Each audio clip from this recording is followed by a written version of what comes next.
Hello, friends. This is Thaddeus from Going Nerdy, and today, just now, we got the road ahead. And while it is not the road ahead that we've seen in the past with great pictures and exciting new things, we also got what's coming for the 4th anniversary of this game. Now, 4 years ago, we were excited about a new holotable, a game that allowed us to use our different characters, our different tunes, our different creations in a way that was fun.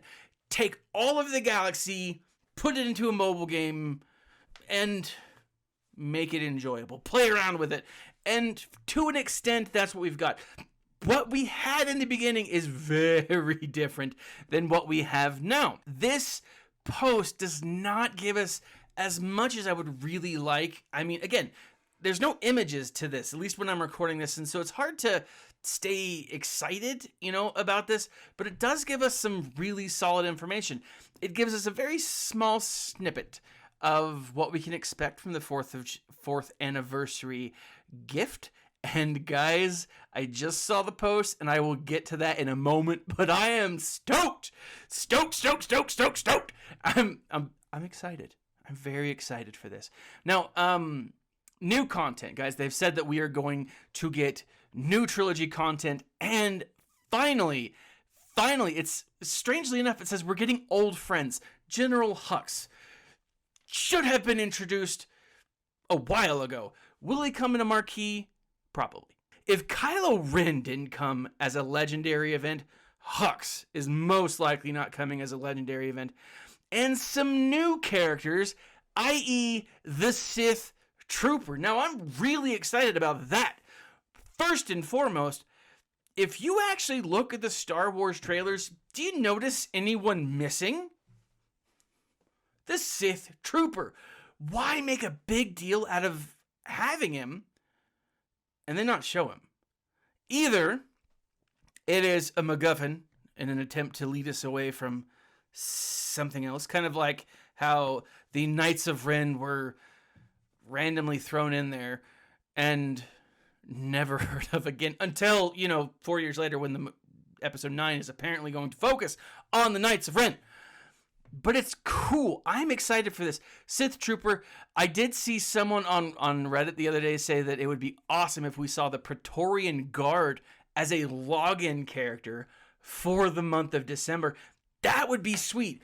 Throw the Praetorian Guard as a login character and then give us his marquee. Freaking awesome. Because, then you get the shards, you get the login character. They used to do stuff like that in the beginning, and it would be cool to have them do it again. Fingers crossed. Who knows? But I think it would be awesome. Who else can we get? It really doesn't say much, but it does say they're going to kick off the foray, these two tunes, these two characters, into the culmination of the Skywalker saga. While we can't release any specifics about some of the upcoming characters and ships, we can tell you that this phase of content will take us well into spring. I've always suggested that that's what we're going to see, and that they're going to, there's characters that they've been working on that they know are in the film that they can't talk about, they can't give us kits to, simply because it would lead into, it would spoil too much. Obviously, they can't give us a Jedi Force Ghost Luke with kits and stuff if we haven't already seen him in the film. It doesn't make sense. Now, mostly because they're not pulling, this is Disney, Lucasfilm, Star Wars Galaxy of Heroes, so it doesn't make sense for that. But Force Ghost Luke would be cool. The plan so far. Now, this is an interesting thing. It's a retrospective of what they've talked about. They're like, look, the game is different. If you think back to when the game was first started, it is very different than it is now. And if you look at metas, they could introduce a new character and you didn't have to worry about Zetas. You didn't have to worry about Omegas. Oh my gosh. Remember when Omegas were the hardest thing in the game? We have to deal with relics now. I mean, it's a real challenge. And what's fascinating here is they're looking at this and they're like, look, our whole idea is how do we get new players to come in and then old players to stay. And there has been an exodus of sorts where people like, and McMull, like the parting of the Red Sea, was one of the first major people to leave the game. A lot of other players, and I say McMull, but he's probably one of the most notable. A lot of other people, we've seen guilds, and we've seen guilds destroyed. We've seen people lose interest, and that's a real challenge for them. The idea, though, is they're going to focus, the whole journey guide that they introduce here is essentially meant to be a step-by-step approach to how to get in-game content so that players can become in-game faster, right? Now, this is interesting because if you look at in-game content right now, it's Grand Arena Championship. There isn't a whole lot of other stuff, so it makes me wonder what other stuff are we going to be seeing.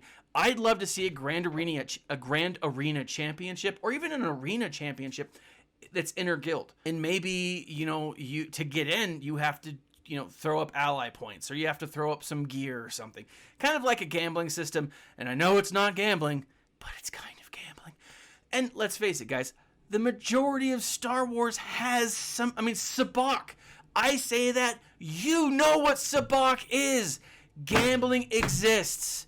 It exists in Star Wars. It exists in here. Let us gamble with ally points. But let us do it amongst our own faction, amongst our own guild. I think that would be really cool. I don't know. I'm just spitballing here. But the idea here is they've got to find a way to they've got to do more than just GAC for in-game players. Yes, the new territory battles are hard and challenging, and it's awesome. I love it. It's great. But it's not enough. It's not enough to get people to come back day by day by day by day by day. I got to admit, guys, there have been times in the last 2 weeks that I've forgotten to get my arena payouts or my daily login payouts. I've gotten my 600, that's for sure, but it's been difficult. There have been a few times in the Grand Arena I forgot to actually play. It happens, right? Busy life, it happens. Hats off to those who beat me. Yeah. But I think that it's interesting that they're essentially putting forth a guide. Now, I have to say I'm very interested in this to see how this differs from Warrior's pillar system, because it seems on the surface very similar to Warrior's pillar system. Just off the bat, whether it is or not, I have no idea. I have absolutely no idea because they don't have a lot of information here, but it seems like that. So I'm curious, and it says more details will come ahead. Very excited. It would not be a road ahead if you did not get some kind of highlight where they're like, hey, this is how we plan to make money off of you in the future. And the idea here is the Hyperdrive bundle. It's meant for both in-game players and new players, so I don't know how that works out. There's not a lot of information here on that. For the future of this game, as they embark into the fifth year, but essentially the whole idea is the journey guide and the hyperdrive are all part of a new launch it's like a new experience to the game. And so a lot more information needs to come forth for this, because I really am interested by it, but there's not a whole lot. Now, the huge aspect of this, the 4th anniversary. And it was funny, I joked about a lot of this stuff, and there was no idea that this would actually be part of what they did. Now, let's go through the list. In honor of Star Wars, you get a new Portrait of New Hope.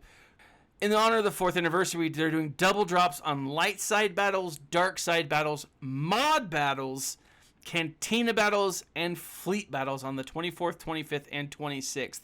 So, what I recommend is between now and then, save up as much as your energy as you can. Do your 600 daily, make sure you get those, but go ahead and make sure that you are having that you have energy to do this. If you're going to buy crystals at all, do it before this. Now, I don't see an actual what they're gonna do. They're gonna do a deal on purchase of crystals, but keep an eye out for that. You're going to get a full Zeta, 16 Omegas, and 1,000,000 credits. That alone is awesome. They did something similar last year. I can't remember, nor do I care to look back. Stun cuffs, a full MK3 stun cuff, a full Carbonti, stun gun prototype, full. Awesome. I mean, let's face it, guys. These are not salvage. These are not pieces of this. This is something that we need, and I'm so glad that we're getting. I don't even have an idea as to where I'm going to put those because everyone needs those 3 things. Everyone. But I'm excited they're giving to them. Additionally, they're giving us some signal data, a bunch of stuff. So if you're really heavy into shard or to relics right now, this is going to be very beneficial to you. If you're not, it's still going to be beneficial, right? If you're not there yet, you're going to hold on to them and it's going to work. But here's the thing that I was joking about. I was like, yeah, you know what? 4 years, give us the great stuff, right? Give us negotiator shards. Give us our Malik shards back. They did. We are getting 10 negotiator shards, 10 General Skywalker shards, 10 Malik shards. As someone who's still farming Malik, as someone who didn't get Skywalker last time, I think this is awesome. I think this is really, really cool. But I love the fact that they're giving us Malik shards. I love Skywalker shards, and I love the Negotiator. It makes the farm easier. Now, a lot of people are going to be pissed because, hey, I farmed it. And I understand that. But this is a one-time, once-a-year gift. And it's a big gift. It is a big deal for them to give these 3 groups of shards to players. That is huge for CG. Like, that is a huge gesture because it's CG, right? They've been, and I don't mean this to be defeatist or bad talk. They've been tightwads, and again, it's a game. They've got to make money, and they've done that hand over fist. But this is a huge thing, and I am excited for this. You may be totally different, and that's your opinion. I understand it. But I personally am stoked. Additionally, they're giving cryotechs. Cryotechs. We all hate cryotechs. They're giving other things. MK1 bonding pins, fusion discs, power flow control. If I'm not mistaken, aren't those relics? But then they're getting additional salvage. And again, as always, Clone Wars Chewbacca shirts. That's freaking awesome. Now, packs and bundles, if you're going to be buying a pack and or a bundle, celebrate the 4th year of anniversary Star Wars of Heroes with a special offer. Each pack guarantees 330 shards of a single character. That's huge. That is absolutely huge. Now, granted, they are chromium, okay? But for new players, that is a huge deal. It is going to start November 22nd, guys. And I don't know. I'm more excited about these rewards than I really am the information that we got about the road ahead. I mean, I'm curious about the road ahead, but this is massive. But what do you guys think? Let me know in the comments below. If you'd like to help out the channel, there are links in the section below where you can check out the subscribe to Audible. You get 2 free audiobooks. Just for a month trial, you get 2 free audiobooks. If you end within a month, you don't pay a thing. There's some great Star Wars books out there. If you travel, if you do yard work, if you plan on shoveling snow at all this year, if you already have been shoveling snow, this is something that you might want to consider because it helps pass the time. And they're good stories. Star Wars has great quality when it comes to the work that they do with their audiobooks. But what do you guys think? If you want to help the channel, just subscribe. Unsubscribe within a month, and doesn't cost you a thing, but it helps the channel out. If you feel like donating directly to me, I have a PayPal account that you can just send money. 'Tis the season. But with that, guys, I love making these videos. It's a crazy ton of fun. This is a bit longer than I typically do, but I'm really excited about this. I really, really am. And I think, hopefully, this is the turning point of a new game, right? This is the rebirth of Star Wars Galaxy of Heroes, and we'll see what happens. Whether it does or not, whether it is or not, I don't know. What do you guys think? Like, subscribe, share. Check me out on Instagram and at Twitter at RealGoingNerdy. Visit me at goingnerdy.com. Check out the Escape Pod Castaways, wherever they can be found, as I am a member of the Escape Pod Castaways Network. You can check out the Discord on the link below. This has been Thaddeus from Going Nerdy, and as always, my friends, smile and stay nerdy.